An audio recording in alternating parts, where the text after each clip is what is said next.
Hi everyone, welcome back to my channel. So today's video is going to be a really exciting one because I'm going to be telling you about my top 10 favourite books of all time. So today I'm going to be doing the Booktube Top Tens Tag, which is a tag that was created by my friend Jason over at Old Blues Chapter and Verse.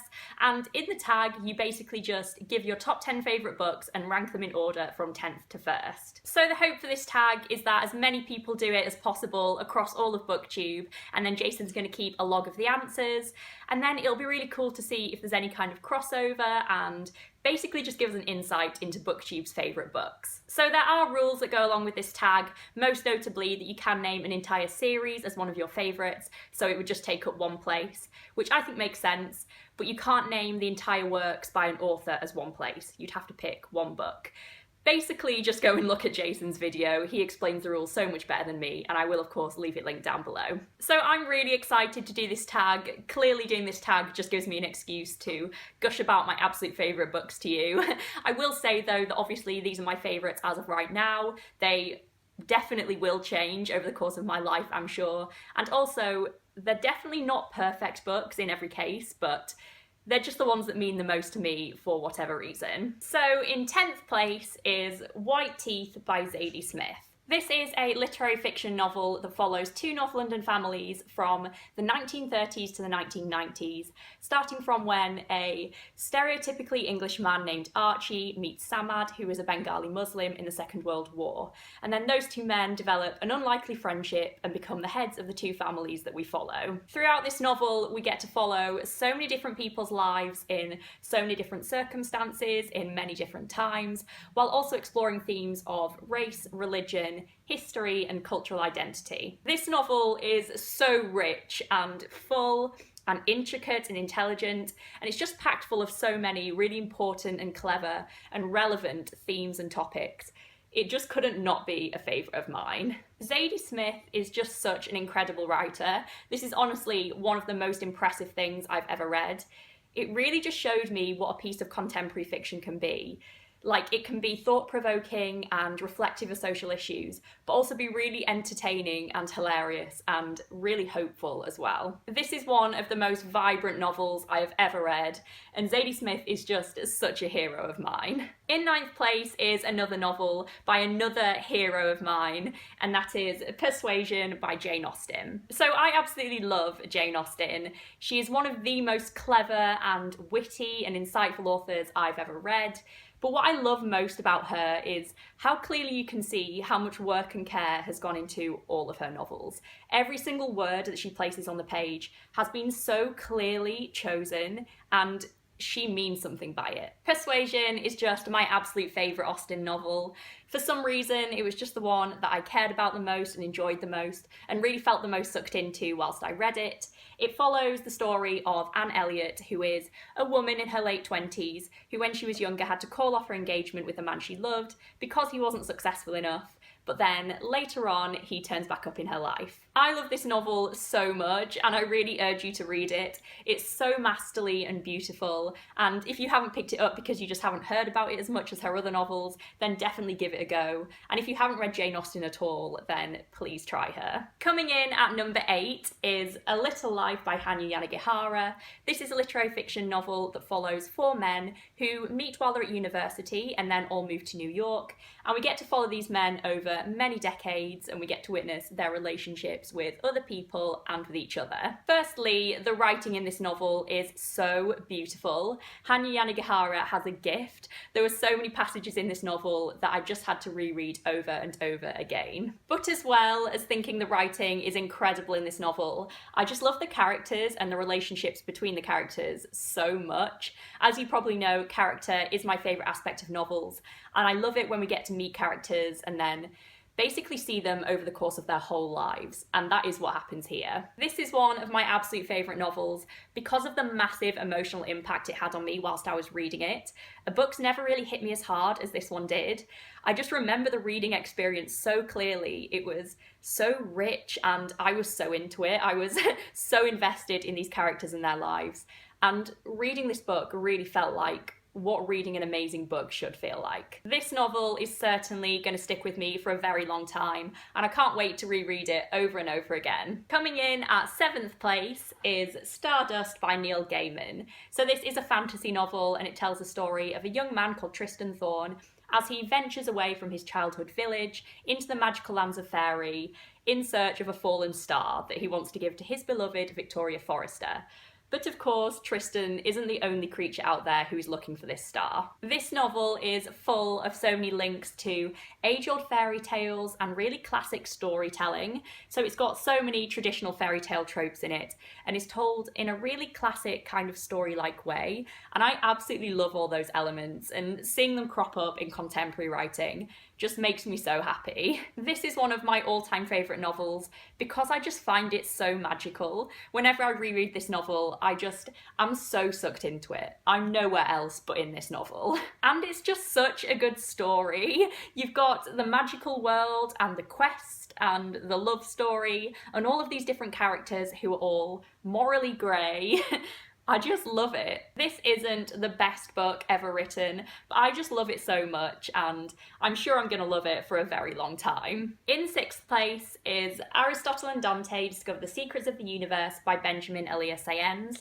This is a YA novel, and it is by far the best YA novel that I have ever read. This novel follows two teenage boys called Aristotle and Dante who become best friends one summer, and then we basically just follow their lives and their friendship over the next couple of years. This novel is phenomenal. It is the best coming-of-age teenage exploration, self-identity story, and among other things explores really significant and pivotal themes of sexual and cultural identity. I also really love the characters in this novel, and not just the two main boys, but also their parents.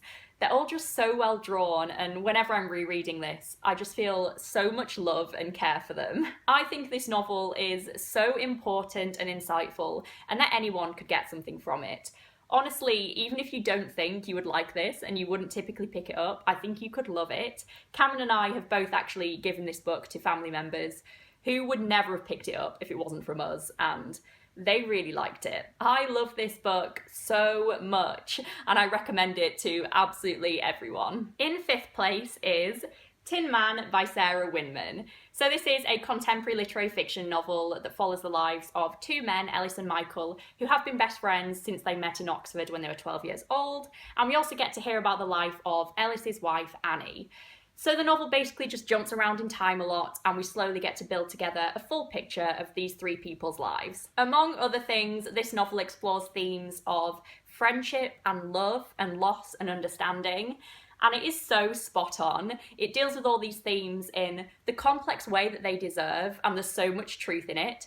But it's also quite a short novel, and it's very simple in a lot of ways. This novel is also highly emotional, in part because it is so believable. When I was reading this novel, I cared about the characters so much, and it just ruined me in parts. Even thinking about it now kind of makes me emotional. As well as this novel's many amazing elements, it's one of my favourites because it showed me how amazing a novel can be in so few words. So when so much care and attentive thought and effort has been put into a novel, it doesn't need to be massive to make an impact. It doesn't need to have a page-turning plot or groundbreaking new ideas, because it's real and it's reflective and it's thought-provoking. This novel is just stunning and touching. Sarah Winman really created a work of genius here. In 4th place is another classic, and that is Howard's End by E.M. Forster. So this novel is set in the year 1910 in London, and it follows the two Schlegel sisters, Margaret and Helen, who come from a very well-off and progressive family, and we get to see them as they meet two different families and become friends with them. So there's the rich business-owning Wilcoxes and the poor and downtrodden worker Leonard Bast. So on a surface level, this is just a really fun and charming story, and there are so many really interesting and complex characters. I particularly like the two Schlegel sisters. They're both just so intelligent and really kick-ass female characters and I love them, but they do have their differences. One is much more romantic and extravagant and the other is more calm and level-headed. But at the same time, this novel is also a really great scathing commentary on the class system at this time in England, and it is done so well. It's really well crafted. This novel just has everything that I want an early 1900s English classic to have. It's just perfect for me in that kind of sense. And I also really love the main message of the novel, which, as one of the characters says, is only connect. I think that sums up this book perfectly. In third place is the Harry Potter series by J.K. Rowling. So I'm just holding up the first one just to hold one up. And we all know what Harry Potter is about. I really don't think I need to dwell on it too much here. So this series is one of my absolute favourites, purely because it holds such a special place in my heart.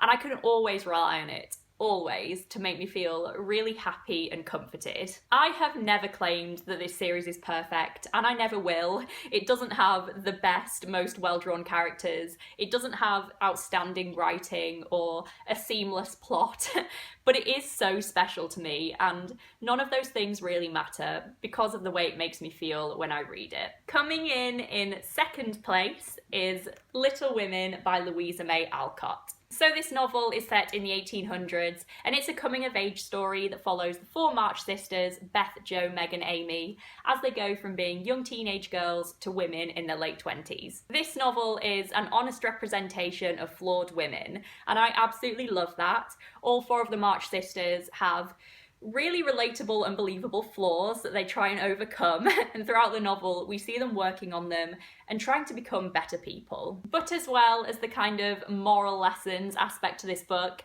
it's also just a really charming and entertaining story to follow along with.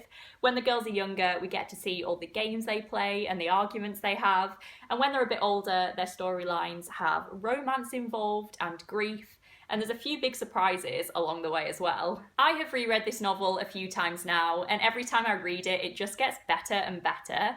I love that every time I read it, I get something slightly different out of it, and every time I read it, I relate to a different March sister more than the other times and learn from them.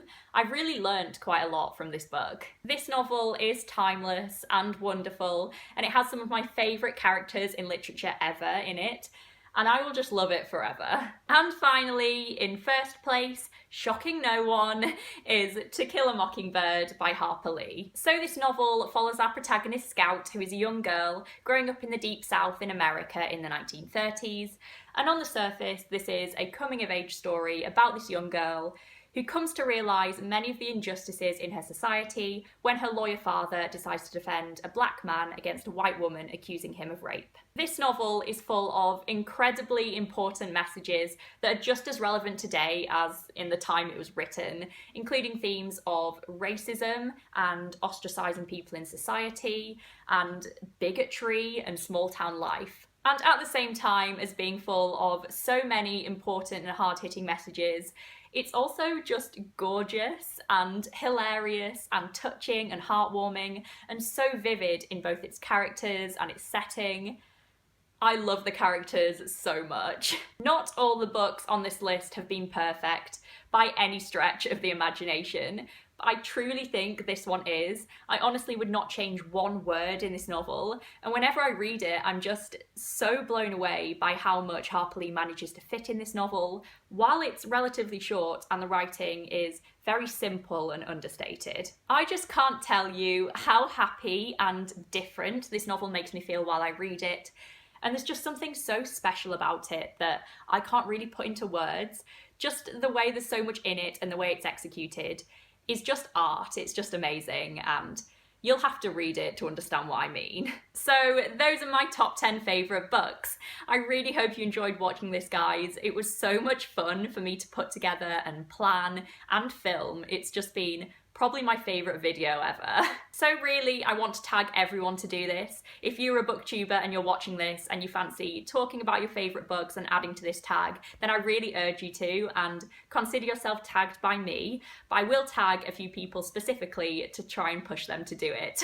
So the people I'm going to tag specifically are Laura from Paperback Laura, Renee from Renee Pierre, Beth from Beth Chats Books, Rebecca from Rebecca Reads, Tom from TJ Reads the Stars, Eric from Eric Carl Anderson, Sharon from Hooked on Books, Petra from Petra U, and Anna from Anna Reads. So those are the people I'm going to tag. I know it might seem like quite a lot of work compiling a set list of 10 favourite books, but it's honestly so much fun and so rewarding, and I would love to see all of your videos. So if anyone does this, then please be sure to let me know. So that's it for this video, guys. Thank you so much for watching, as always. If you're not going to do the tag, then I would love to know what some of your absolute favourite books are down below, and we can all just gush about our favourite books. And I will see you next week with my next video. Bye, everyone.